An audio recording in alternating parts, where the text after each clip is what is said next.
Forgetting the passcode to unlock your iPad would not be easy to solve. You may keep trying some passcode combination, and after a few attempts, your iPad won't even let you continue to try, as your iPad has been disabled like this. Then how do you unlock your iPad passcode when you forgot it? Keep watching and you will find out. First, download and install WooTechy iDelock onto your computer, then launch it. Then select Unlock Screen Passcode mode. Click on Start to continue. Connect your iPad to the computer with USB cable.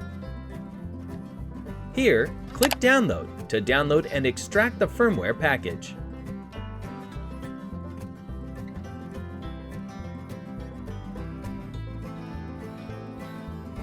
When the verification succeeds, click Start to extract and kindly wait for it to complete. Here, click on Start Unlock to begin the unlocking process. Enter 000000 to double confirm you are agreeing to unlock your device. Then click on Lock. Just in a few minutes, the lock will be removed from your device.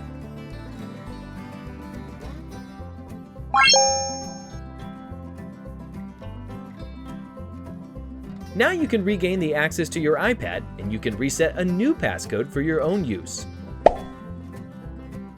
If you would like to try this method, click on the download link of WooTechy iDelock in the description. You can use iDelock not only to unlock screen passcode, but also to unlock Apple ID, unlock iTunes backup, unlock screen time passcode, bypass MDM, and remove backup encryption settings. And all models for not only iPad but also iPhone and iPod Touch. That's all for today. If you found it helpful, please give this video a big thumbs up and don't forget to subscribe. Feel free to leave a comment below if you have any questions about this video. See you next time.